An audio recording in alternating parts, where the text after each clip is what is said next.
We live in a digital world where the prime communication device of choice has been the portable, practical, and versatile smartphone or mobile phone.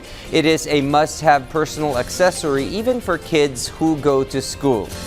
Good afternoon, I am William Theo and this is PTV News Now.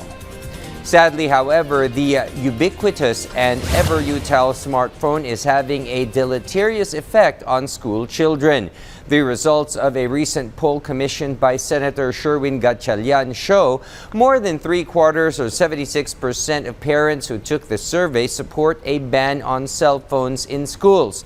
And parents nationwide and across all social classes A, B, C, D, and E agree their kids in school are not learning enough or as they should be given smartphone distraction caused by games or social media apps like TikTok that are widely popular and accessible to children. Gatchalian, for his part, released a statement earlier today indicating his even stronger resolve over the results of the latest polls to see his proposed Senate Bill 2706 or the Electronic Gadget-Free School Act through, which seeks to prohibit learners from kindergarten up to senior high school the use of mobile phones in classrooms and in campus during school hours. Since Israel's invasion of Gaza began, it has gradually drawn support and sales not only from Arabic men and women, but also from those who support or sympathize with the hapless and helpless Palestinians in Gaza who continue to reel and run from the relentless bombing and artillery strikes by the Israeli Defense Forces in Gaza.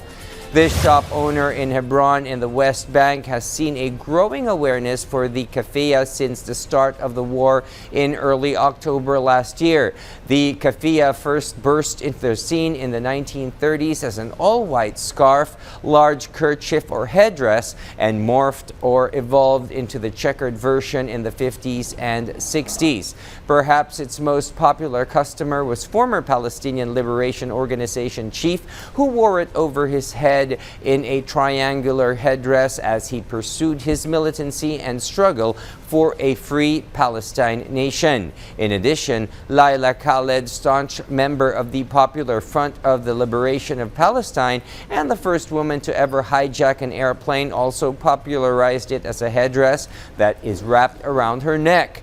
Even in the present protests of the campus of U.S. colleges and universities, advocates and supporters of a ceasefire in Gaza have adopted it as a protest garb.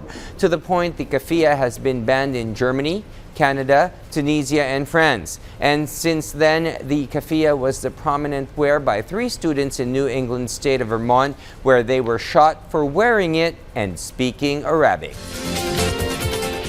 The Middle East is ticking time bomb with overt threats of retaliation from Iran after a pair of high-profile assassinations everyone believes was perpetrated by Israel, which in turn has vowed not to back down from any threats from Iran.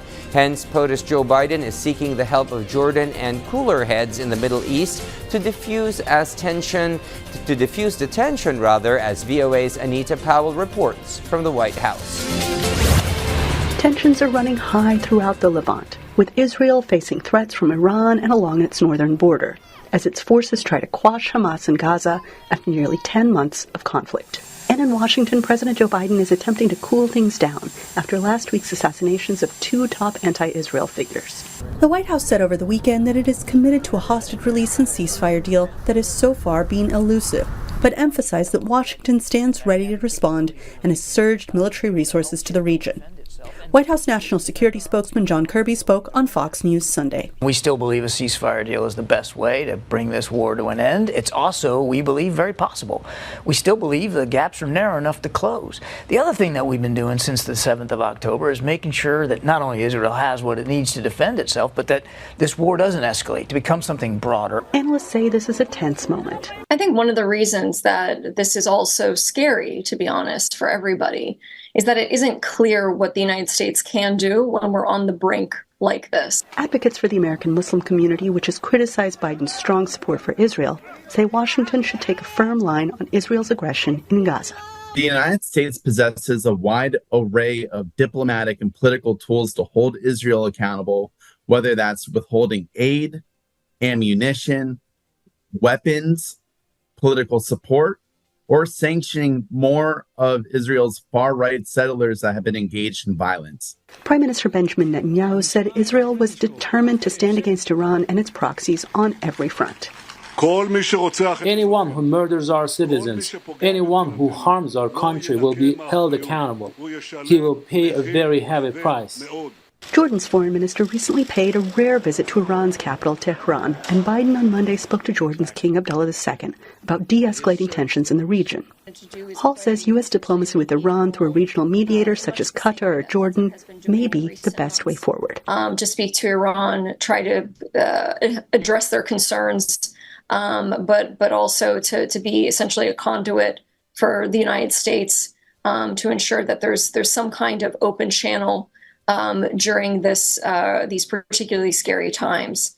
And I think that is more necessary than ever before, since the United States does not directly speak to high-ranking Iranian officials. So with nearly 40,000 people dead, Gaza in ruins, and Lebanon and Iran on high alert, the world is waiting to see what happens next. A reporter asked Biden about one of the key players in the conflict as he left church on Sunday. Do you think Iran will stand down, sir? I hope so. I don't know. Anita Powell, VOA News, the White House. And that is all for now. Join us again later on in the evening for another set of breaking stories. Remember to always stay connected by catching the news right here. And thank you for watching PTV News Now.